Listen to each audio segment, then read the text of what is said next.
हरे कृष्णा। सभी का स्वागत कृष्णा डिवोशन चैनल पर। आप सभी के लिए शुभकामनाएं प्रभु के आगे करते हैं। और विशाख मास का संपूर्ण जानकारी आपने मेरे पिछले वीडियो में श्रवण किया, देखा। और आज के वीडियो में हम आपसे शेयर करने जा रहे हैं विशाख मास में छत्रदान से हेमकांत का उद्धार। कथा प्रारंभ करने से पहले न्यू व्यूअर्स मेरे चैनल को सब्सक्राइब ज़रूर कर लीजिएगा। वैशाख मास में दान की बहुत ही महिमा बताई गई है। तो इस मास में कोई भी दिया गया दान अक्षय होता है, यानी कि उसका क्षय नहीं होता। तो आइए नारद जी द्वारा सुनाई गई छत्रदान की कथा श्रवण करते हैं। नारद जी कहते हैं, एक समय विदेहराज जनक के घर दोपहर के समय श्रुतदेव नाम से विख्यात एक श्रेष्ठ मुनि पधारे, जो वेदों के ज्ञाता थे। उन्हें देखकर राजा बड़े उल्लास के साथ उठकर खड़े हो गए और मधुपर्क आदि सामग्रियों से उनकी विधिपूर्वक पूजा की। उन्होंने जब वे आसन पर विराजमान हुए तो विदेहराज के प्रश्न के अनुसार विशाख मास के महात्म्य का वर्णन करते हुए श्रुतदेव जी बोले कि राजन, जो लोग विशाख मास में धूप से तपे हुए लोगों को महात्मा पुरुषों के ऊपर छाते लगाते हैं, उन्हें अनंत पुण्य की प्राप्ति होती है। तो उन्होंने इसी विषय में एक प्राचीन इतिहास से कथा श्रवण करवाई कि पहले हेमकांत नाम से एक राजा होते थे। वे कुशकेतु के पुत्र, परम बुद्धिमान और शस्त्रधारियों में श्रेष्ठ थे। एक दिन वो शिकार खेलने में आसक्त होकर एक गहन वन में जा घुसे। वहाँ पर अनेक प्रकार के मृग, वराह आदि जंतु मारकर जब वे बहुत थक गए थे, तब वो दोपहर के समय मुनियों के आश्रम पर आए।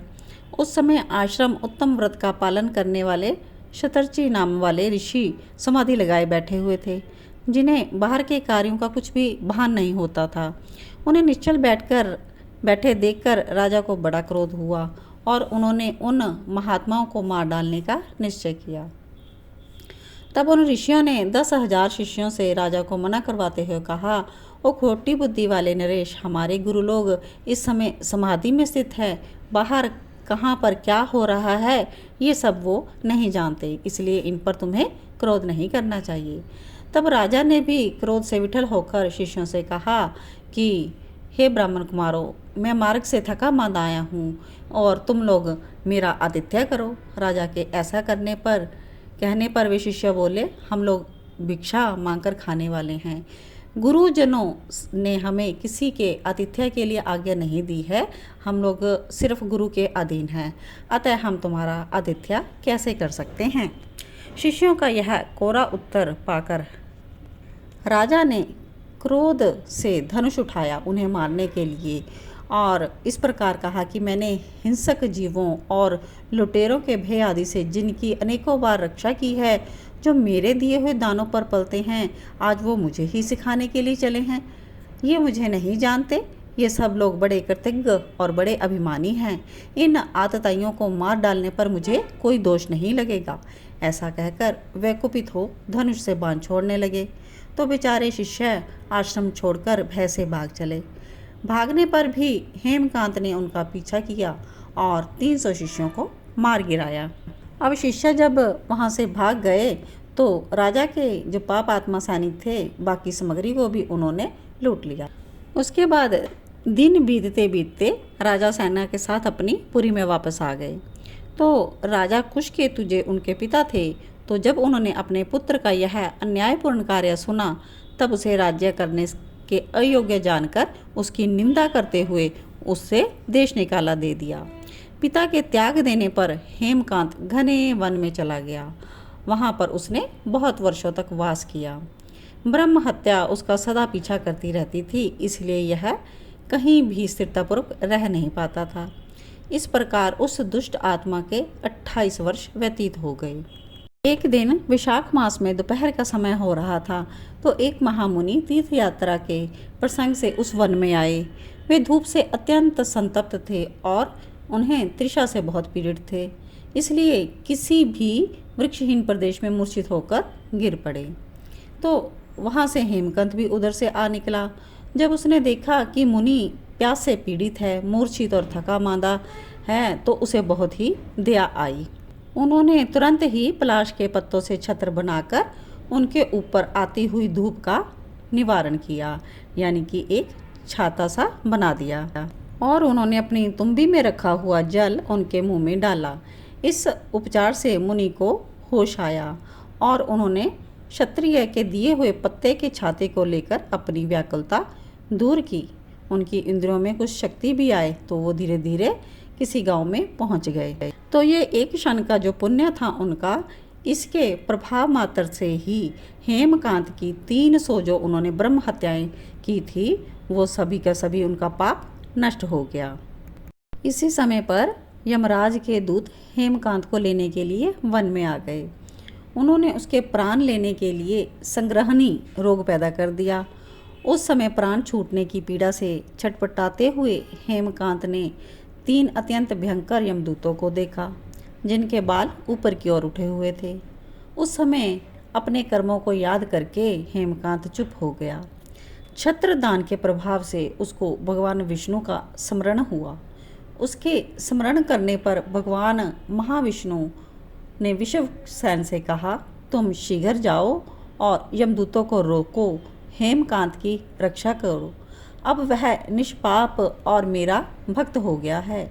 उसे नगर में ले जाओ और उसके पिता को सौंप दो। और साथ ही कुशकेतु को यह समझाना कि तुम्हारे पुत्र ने अपराधी होने पर भी विशाख मास में छत्रदान करके एक मुनि की रक्षा की है, इसलिए वह पाप से रहित हो गया है। इस पुण्य के प्रभाव से वह मन और इंद्रियों को अपने वश में रखने वाला दीर्घायु, शूरता और उद्धारता आदि गुणों से युक्त तथा तुम्हारे समान गुणवान हो गया है।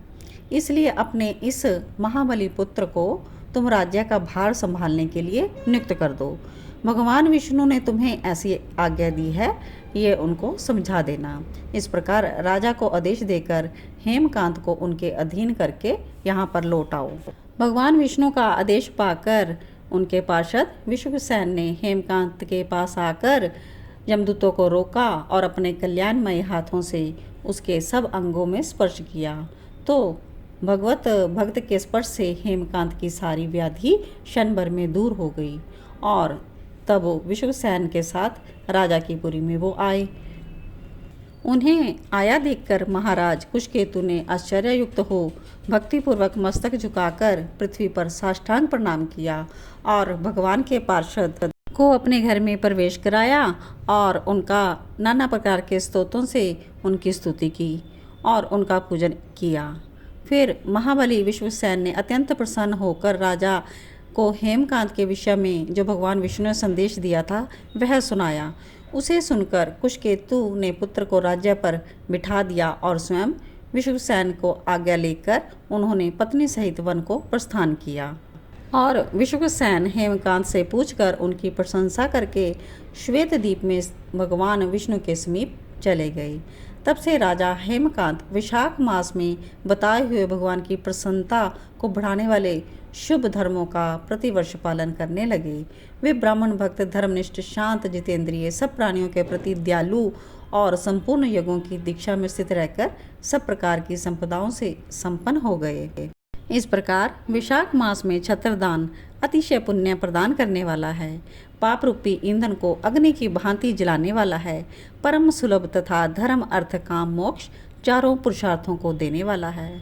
तो आप सभी इसी प्रकार विशाख मास में दान की महिमा श्रवण करते हुए दान करते जाएं और पुण्य के भागी बने। तो इसी प्रकार से विशाख मास की कथाएं श्रवण करने के लिए बने रहिए कृष्णा डिवोशन चैनल पर। अगले वीडियो तक के लिए जय श्री कृष्णा, जय श्री राधे। ओम नमो भगवते वासुदेवाय।